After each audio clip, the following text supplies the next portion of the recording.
Assalamualaikum warahmatullahi wabarakatuh. Hai teman-teman, jumpa lagi dengan Aulia. Kali ini Aulia akan bahas mengenai kisi-kisi SKB tentang SJSN, BPJS, BPJS PBI non-PBI, dan juga tentang KIS. Apa aja? Yuk mari kita bahas ya teman-teman. Jangan lupa untuk like, komen, dan subscribe-nya ya. Semoga bermanfaat. Langsung saja kita bahas ya teman-teman. Apa itu jaminan sosial, sistem jaminan sosial nasional, dan badan penyelenggara jaminan sosial? Jaminan sosial adalah salah satu bentuk perlindungan sosial untuk menjamin seluruh rakyat agar dapat memenuhi kebutuhan dasar hidupnya yang layak. Sistem Jaminan Sosial Nasional atau SJSN adalah suatu tata cara penyelenggaraan program jaminan sosial oleh beberapa badan penyelenggara jaminan sosial. Sedangkan badan penyelenggara jaminan sosial itu adalah badan hukum yang dibentuk untuk menyelenggarakan program jaminan sosial. Jadi jelas bedanya ya teman-teman, sistem jaminan sosial nasional itu tata cara penyelenggaraannya, sedangkan badan penyelenggara jaminan sosial atau BPJS itu dia yang menyelenggarakan program jaminan sosial. Latar belakang dibentuknya sistem jaminan sosial nasional adalah itu bahwa setiap orang berhak atas jaminan sosial untuk dapat memenuhi kebutuhan dasar yang layak dan meningkatkan martabatnya menuju terwujudnya masyarakat Indonesia yang sejahtera, adil, dan makmur. Jadi, sudah sangat jelas berarti sistem jaminan sosial nasional ini bertujuan untuk memberikan jaminan terpenuhinya kebutuhan dasar hidup yang layak bagi setiap peserta ataupun anggota keluarganya ya teman-teman. SJSN ini diselenggarakan berdasarkan 3 asas untuk menjamin kelangsungan program dan hak peserta, yaitu asas kemanusiaan, asas manfaat, dan asas keadilan sosial. Asas kemanusiaan ini penghargaan terhadap manusia. Asas manfaat bersifat operasional yang menggambarkan pengelolaan yang efektif serta efisien. Dan asas keadilan sosial itu bersifat ideal. Apa saja prinsip SJSN? Prinsip SJSN itu ada 9 ya teman-teman. Yang pertama, gotong royong, yaitu kewajiban peserta untuk membayar iuran sesuai dengan tingkat gaji atau upah yang diterima. Yang kedua, nirlaba, mengutamakan hasil pengembangan dana untuk memberikan manfaat besar. Yang ketiga itu keterbukaan, mempermudah akses informasi yang lengkap, benar, dan jelas. Terus azas kehati-hatian, itu harus cermat, ideal, dan tertib. Yang kelima, akuntabilitas, di mana pengelolaan keuangan yang akurat untuk dapat dipertanggungjawabkan.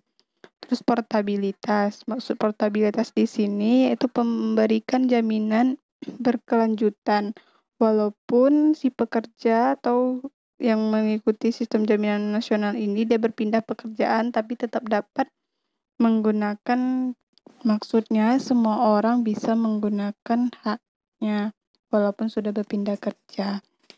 Selanjutnya kepesertaan bersifat wajib, terus dana amanat, yaitu dana itu kan berasal dari iuran peserta digunakan sesuai dengan kepentingan peserta jaminan sosial. Yang terakhir, yang ke-9, hasil pengelolaan dana jaminan sosial dipergunakan seluruhnya untuk pengembangan program dan untuk sebesar-besarnya kepentingan peserta.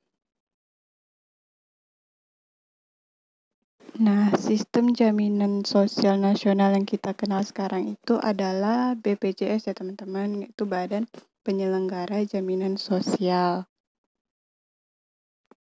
Prinsip dan asas pembentukan Badan Penyelenggara Jaminan Sosial atau BPJS ini sama dengan prinsip SJSN ya teman-teman. BPJS ini terbagi dua, yaitu BPJS Kesehatan dan BPJS Ketenagakerjaan. BPJS Kesehatan ini menyelenggarakan program jaminan kesehatan, sedangkan BPJS Ketenagakerjaan itu menyelenggarakan program jaminan kecelakaan kerja, jaminan hari tua, jaminan pensiun, dan jaminan kematian. Penyelenggaraan BPJS ini diawasi oleh Dewan Pengawas yang terdiri atas 7 orang profesional, yang yaitu 2 orang unsur pemerintah, 2 orang unsur pekerja, dan 2 orang unsur pemberi kerja, serta 1 orang unsur tokoh masyarakat. Nah, anggota Dewan Pengawas ini diangkat dan diberhentikan oleh Presiden ya teman-teman. Sedangkan untuk penyelenggaraan Sistem Jaminan Sosial Nasional atau SJSN itu dibentuk Dewan Jaminan Sosial Nasional jumlahnya 15 orang ya teman-teman, beda dengan BPJS tadi yang jumlahnya 9 orang. Dia bertanggung jawab kepada Presiden dan bertugas melakukan kajian dan penelitian yang berkaitan dengan penyelenggaraan jaminan sosial, mengusulkan kebutuhan investasi, dan mengusulkan anggaran jaminan sosial bagi penerima bantuan, serta iuran tersedianya anggaran operasional kepada pemerintah. Adapun masa jabatan Dewan Jaminan Sosial Nasional ini dia selama 5 tahun dan dapat diangkat kembali untuk 1 kali masa jabatan ya teman-teman. Bagaimana cara pendaftaran peserta dan pembayaran iuran BPJS? Nah, pada setiap orang ataupun orang asing yang bekerja paling lama 6 bulan di Indonesia itu wajib mengikuti program jaminan sosial ini, teman-teman. Caranya itu, pemberi kerja secara bertahap wajib mendaftarkan dirinya dan pekerjanya sebagai peserta kepada BPJS sesuai dengan program jaminan sosial yang diikuti. Dan setiap orang selain pemberi kerja, pekerja, dan penerima bantuan iuran yang memenuhi persyaratan kepesertaan dalam program jaminan sosial wajib mendaftarkan dirinya dan anggota keluarganya sebagai peserta BPJS sesuai dengan program jaminan sosial yang diikutinya. Setelah menjadi peserta anggota jaminan sosial atau BPJS, barulah peserta wajib membayar iuran setiap bulannya sesuai dengan kelas yang diikuti. Lanjut kita bahas mengenai keanggotaan BPJS Kesehatan ya teman-teman. Peserta BPJS Kesehatan itu dibagi menjadi 2 kategori, yaitu PBI dan non-PBI atau penerima bantuan iuran.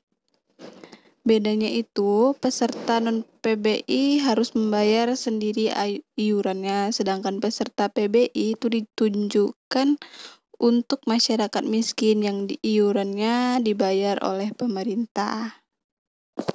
Untuk pembayaran iurannya untuk peserta PBI itu bagi pekerja penerima upah yang bekerja di lembaga pemerintah dan swasta itu besarnya iurannya adalah 5% dari gaji atau upah per bulan dengan ketentuan 4% dibayar oleh pemberi kerja dan 1% dibayar oleh pemerintah.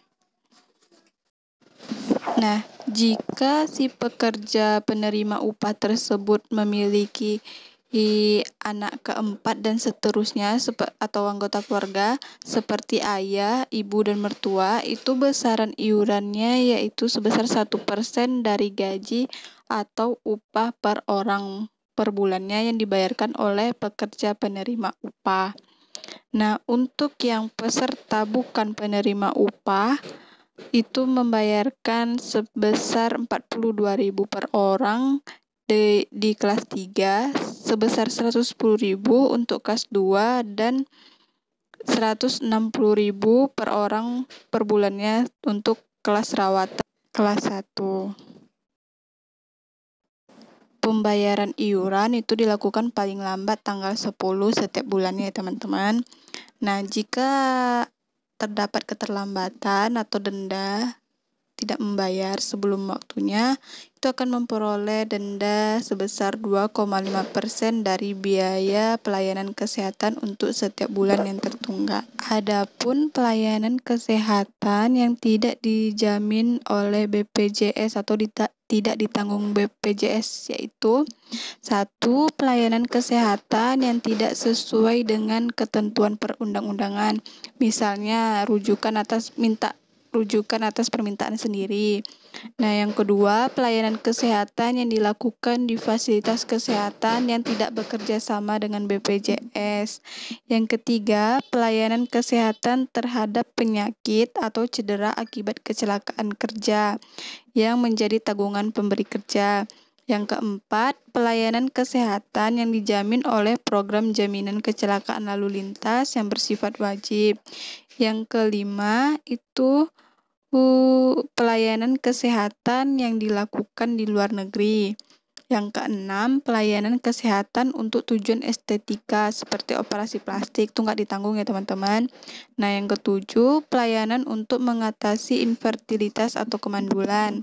Yang kedelapan, pelayanan untuk meratakan gigi atau ortodonsi. Yang kesembilan, gangguan kesehatan atau penyakit akibat ketergantungan obat maupun alkohol. Ini untuk yang mabuk ya teman-teman, nggak ditanggung. Nah, yang ke-10, gangguan kesehatan akibat sengaja menyakiti diri sendiri atau akibat melakukan hobi atau yang membahayakan diri sendiri. Ini seperti bunuh diri atau segala macam ya teman-teman. Nah, yang ke-11, pengobatan komplementer, alternatif, dan tradisional yang belum dinyatakan efektif berdasarkan penilaian teknologi kesehatan. Yang ke-12, pengobatan dan tindakan medis yang dikategorikan sebagai percobaan atau eksperimen. Terus, alat kontrasepsi dan kosmetik. Terus, 14, perbekalan kesehatan rumah tangga, pelayanan kesehatan akibat bencana pada masa tanggap darurat atau kejadian luar biasa atau wabah. Terus pelayanan kesehatan pada kejadian tak diharapkan yang dapat dicegah, misalnya korban begal, tawuran, dan lainnya. Yang ke-17, pelayanan kesehatan yang diselenggarakan dalam rangka bakti sosial. Terus pelayanan kesehatan akibat tindak pidana, penganiayaan, kekerasan seksual, korban teroris, dan tindak pidana perdagangan orang. Yang ke-19 itu pelayanan kesehatan tertentu yang berkaitan dengan Kementerian Pertahanan, TNI, dan Polri. Terus yang ke-20 pelayanan lainnya yang tidak ada hubungannya dengan manfaat jaminan kesehatan yang diberikan dan pelayanan yang sudah ditanggung dalam program jaminan yang lain. Misalnya dia udah ikut asuransi kesehatan yang lain ya teman-teman, itu tidak ditanggung lagi atau tidak diklaim lagi sama pihak BPJS. Nah, yang terakhir, apa perbedaan kartu KIS dan BPJS? Nah, KIS itu merupakan program jaminan kesehatan untuk warga kurang mampu, sedangkan BPJS merupakan badan pengelolanya. Jadi, KIS itu terbatas hanya untuk rakyat miskin dan kurang mampu, sedangkan BPJS itu wajib dimiliki warga negara Indonesia, baik yang mampu maupun yang kurang mampu. Sekian pembahasan kali ini ya teman-teman, semoga bermanfaat bagi kita semua. Jangan lupa like, komen, dan subscribe-nya. Terima kasih sudah menonton.